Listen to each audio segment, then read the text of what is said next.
Right, today it's Burns Night, which means even us English boys will be delving in to our Scottish ancestry in order to join in Scotland's National Poets Special Day.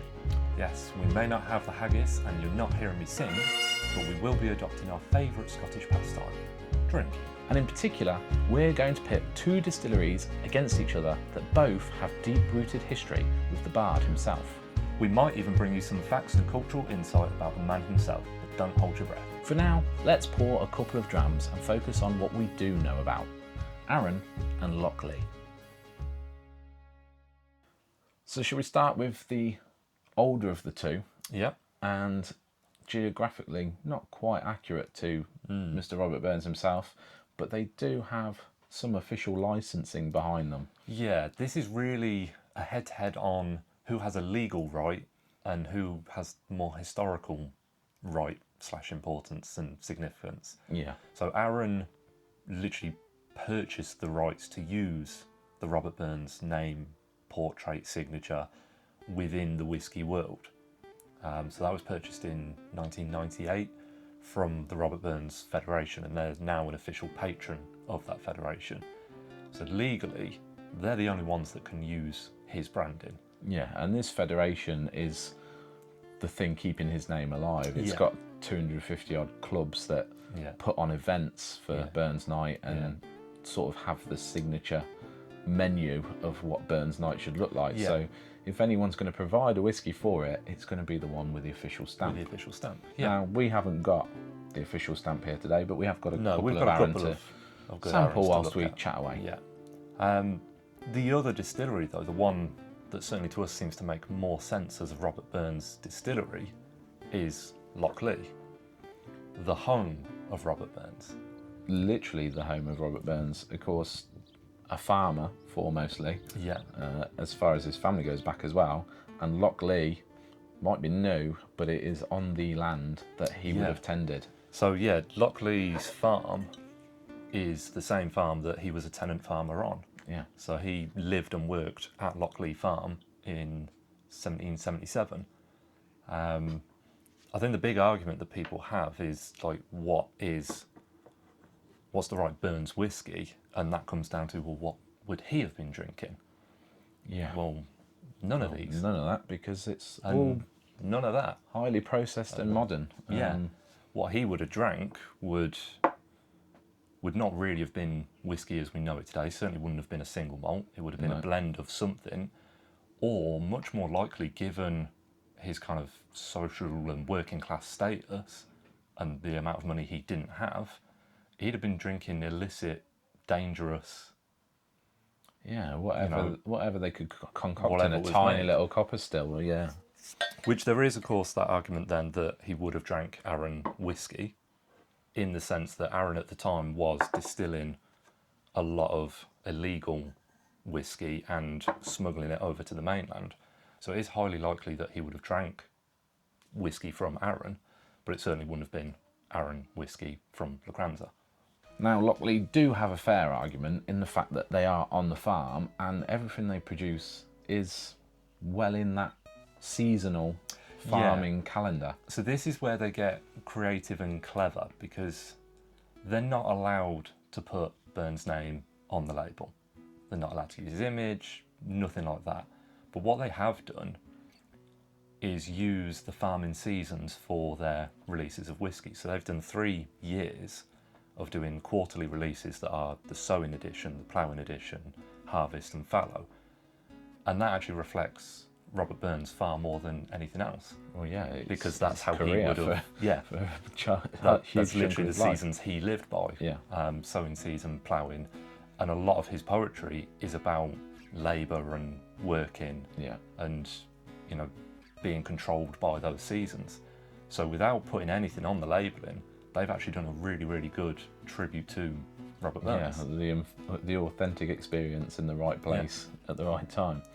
So yeah, on the table we do have, this is from the first crop sowing editions. This is one of those quarterly releases from Super Lochlea. pale, that one, isn't it? Really, really light, really nice fruity stuff. And then something a little darker.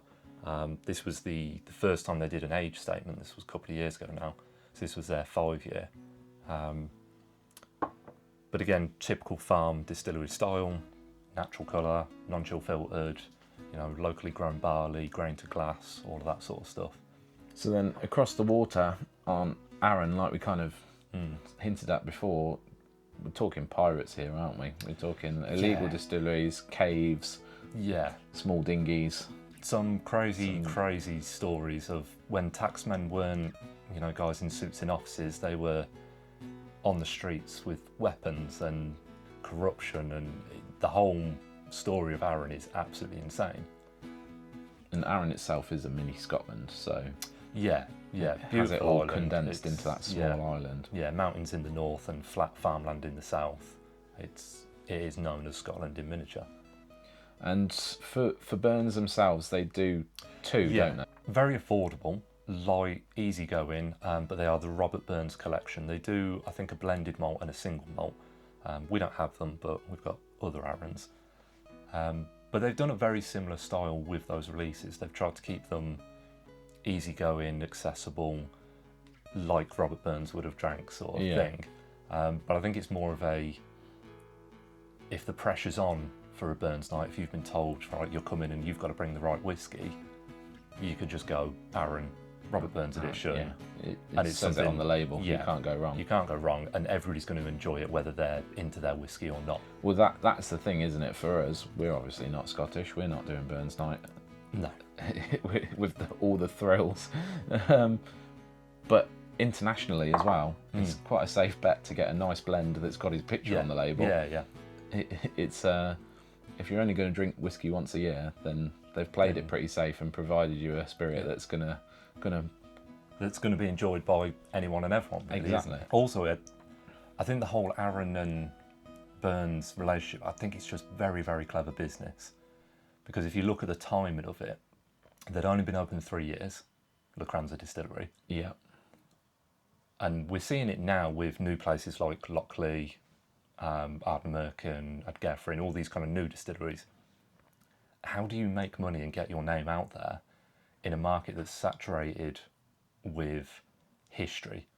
Yeah. We've been doing this for 100 years. We've been doing this for 200 years. We were the first. Yeah. Here. And how do you show up in the 90s and present historical Scottish culture? You get on board with Robert Burns. Yeah, you find yourself a trademark that hasn't been collared yet. Absolute genius business move. Yeah, I mean, geographically, they were probably the closest distillery at the time. At the time, yeah. But yeah, like we say, Lochlea is on the farm. Yeah. It's doing the work. They're not far, and Burns is known as an Ayrshire man, not just out on Lochlea Farm, but of course, closer to the coast as well. And they are literally just across the water. So they were definitely the local distillery at that time. But yeah, just real smart business to help push the name out in those early days. So what have we got? So I'm drinking the Lochlea 5-year, it's a 5-cask, 5-year-old. 2 of the 5 casks are 5-year-old, I think. Right. But yeah, it's kind of raisiny, fruity, crumbly, bit of pepper. It's very nice. Very nice. Yeah. And then I'm having this Arran 10-year, which is one of their kind of core release bottlings.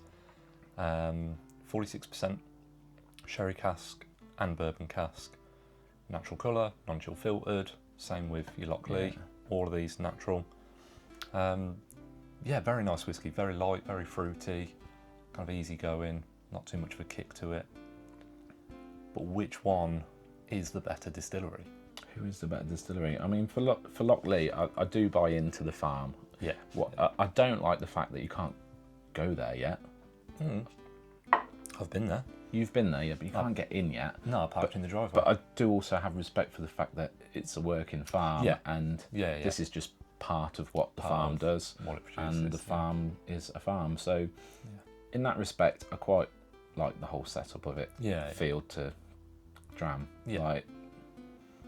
And it's not like they're making bad whiskey either. So no, I mean it's fantastic. It's really nice stuff. So I buy into the seasons. I think Lochlea, for a newcomer, is going strong. Yeah, absolutely.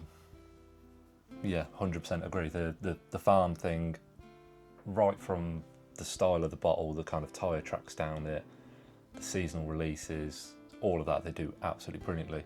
And I'm sure they'll end up building visitor centre and they've got doing to, that sort of because because people want to go and see it. It's another lowlander that it's probably a bit more accessible for us, to be honest. Just outside of Troon, and great little place. Arran, obviously as a tourist thing, much better in the sense that it is a tourist attraction. They've got a big visitor centre. They've got the shop. They've got a little cafe upstairs. One of the best burgers I've ever had, actually. In their cafe. Is in their cafe. It properly anchors the island as well now. They've got lag as well at one end, Arran at the other. So they've done some changes over the last few years, because they used to be producing peated and unpeated at Lochlea distillery, known as Arran. So you had Macri-Moore branding for all your peated stuff, and then Arran branding for your non-peated. Obviously that gets difficult with two different sets of production, making different types of spirit. Stopping production, cleaning out, starting again. So now they've built Lag Distillery, which is in the southern part of the island, on the same sort of site where previous illicit stills were. And other kind of failed distilleries when it was really, really difficult times. And Lag takes care of all of that peated, all the smoky stuff, a lot of experimental, crazy wine casks and all of that. And then they've done the expansion at Lochlea, so that everything can be matured on site now, whereas they used to have to send stuff to Campbelltown to be matured at Springbank Distillery, just because of not having the space. But does it add to the authenticity if you've got Lochlea all on one farm? It certainly adds to the authenticity of Arran being... It's just this whole island thing now. You can do Arran and you can experience the whole of Scotland. You can get two distilleries, all the landscapes and the wildlife you want to see in just one tiny island, which is what an adventure that is for a day or two. But it's hard to choose between the two of them, really. I don't think there is a clear winner there. No, and I think ultimately, if you're doing Burns Night, I mean, you don't have to pick. No, you don't have to go with either. I mean, no. Burns Night's a great excuse to get any whiskey out. Yeah, definitely. And like we've said, there is no singular Burns whiskey, because what he drank just isn't available these days, and for good reasons, because he drank it all. Yeah, I mean, he was a bit of a drinker. Yeah, the stuff that was made back then was just dangerous. Yeah, I mean, if his writing's anything to go by, half of it's about alcoholism. And the other half's about haggis. And haggis.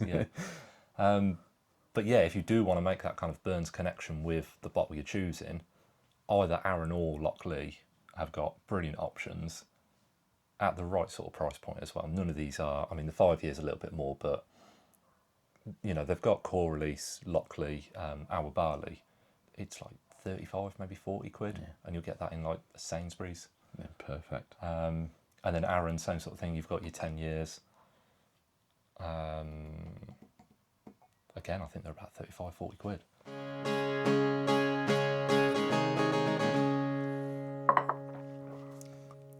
Should we recite poetry? I can't fucking read it, that's the problem. Oh, there's English versions of it these days. Yeah, that's not the same. That's the great thing about Burns. It's been translated so many times. Do you know the most interesting fact I found about Burns? Go on. Okay, because obviously we're English scum. We're south of the border. I hate being called English, but continue. Yeah. But there's probably millions of Americans as well that probably play the same game. We like to join in the game of, it's Burns Night, let's get the whiskey out. Yeah. But one of the most interesting facts I found out about Burns, because the easiest way to get into Burns as an English person is Auld Lang Syne. Right, yeah. Which we sing at the end of a year. New Year, yeah. For New Year. That's one of his. Yeah. But what's even more interesting is how that's translated across international borders. And do you know what happens in Japan 15 minutes before a store closes? No. To get people to go to the till or the cash register and pay for their stuff and get out because it's closing time, the tune of Auld Lang Syne plays. No. Seriously. That's ridiculous. That's a real thing. That's the most interesting, because I couldn't recite Burns to you. I know there's a whole thing about a haggis, and I've seen some pretty famous Scottish people recite it. Yeah. I think there's a military version of it, Scots military, piping in a haggis and doing the address to the haggis. I've heard of it. Yeah. I've heard it. Couldn't recite it to you. No, I've read it at some point, and it's very much a kind of being thankful for having food and being able to eat, because not everybody can. And dissing French cuisine at the same time. Yeah. Which is great. And saying how good haggis is. Yeah, well, it's amazing. Who needs the rest? Love it. For American audience, the famous novel of Mice and Men. Mice and Men is a Burns line. Right. So that gives its title to that famous book. Again, I've not read it. No. Sorry. But yeah, the most interesting one was that Japan play the tune of Auld Lang Syne to let people know that it's the end of the day and they're closing the shop. Yeah, that's crazy. So, to round up the video, it's Burns night. Go ahead, get your whiskey out. Doesn't matter what whiskey. I think we've clearly confirmed it doesn't really matter. Just, just get involved. Why not? If you don't like haggis, you don't have to have haggis. No. But get a dram of whiskey out at the end of the night. Why not? A little toast to the man himself. Yeah. And what we've also learned is obviously the best way to end something and finish, whether it be the store for the day or the year or Burns night, is to obviously link arms and sing Auld Lang Syne. No? See you next time. Slancha. Slancha.